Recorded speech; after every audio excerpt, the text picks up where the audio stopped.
Well, in Italy, the rise of a back three in defence is apparent, with some of the best teams deploying that formation with the term Bracetto that's often heard on our coverage and in calcio circles. But what really is a Bracetto?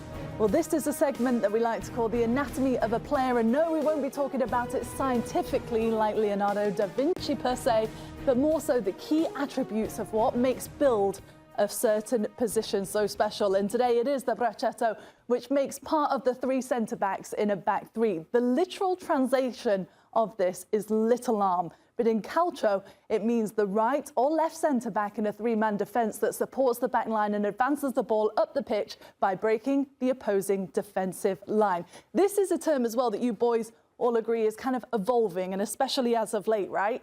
Yeah, it's funny because I think sometimes we say these terms and then we don't realize maybe not everybody understands it. They're so well talked about in Italy. And 100%, Poppy, we've seen this evolve now, right? With the likes of Alessandro Bastoni, who I think really embodies what a Bracetto is. For me, it's obviously a defender, but it's a defender who wants to push up. It's a defender who wants to make a numerical overload, who's really technical with the ball. Sometimes they could cut inside into the midfield like Calafiori often did when he was a Bracetto at Bologna, or they play out wide and send crosses in. It's a really interesting position. I think with the rise of Serie A becoming a little bit more attacking and allowing freedom to each player, we've seen more teams use this. Okay, so we're going to build our perfect Bracetto between us all, and here is a look at the categories that kind of go into that. You've got the brain, which is tactical awareness. Mouth is communication. The shoulders comes into things with defending, athleticism with the legs, and then the feet is all about the technical ability. So you've all got a category each to build this perfect player.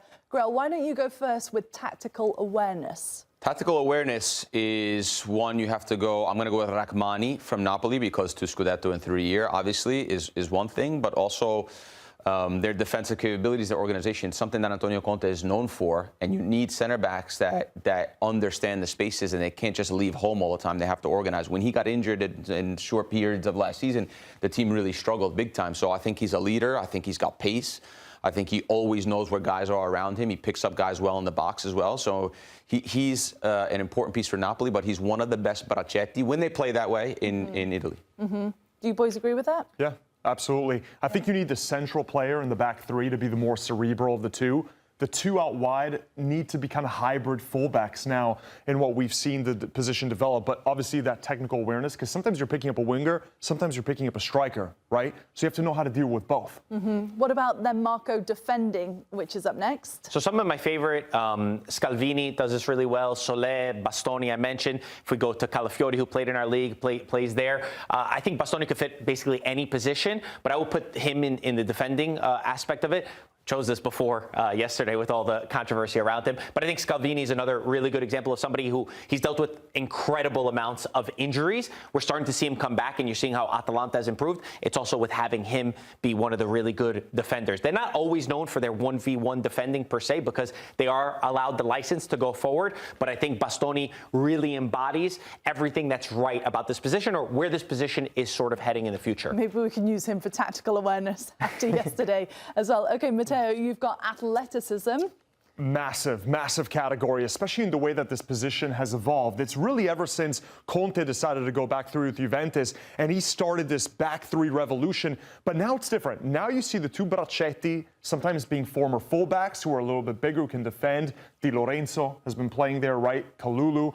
I went with Fikayo Tomori. Fikayo Tomori might be the quickest Bracetto in Serie A. He's always been a center back, but with Milan, with Gabi in the middle, Tomori's been playing on the right. And so often when you push up high, especially in these modern lineups where the defensive line's at the halfway line, that Bracetto needs to sometimes cover a really fast fullback or wingback, or an inverted winger who's tricky, technical, explosive. So you need to have the athleticism as well as the technical ability and the understanding and reading of the game, all of that, or else you're going to get burned. One last thing, sometimes they'll hide the slow center back in the middle. Think of Inter with Acerbi. That's why the two Bracetti need to be quick to make up for the lack of pace often with that central defender. So a bit of a cushion for the central defender. Pretty much, Poppy. Okay, Grella, what about technical ability then?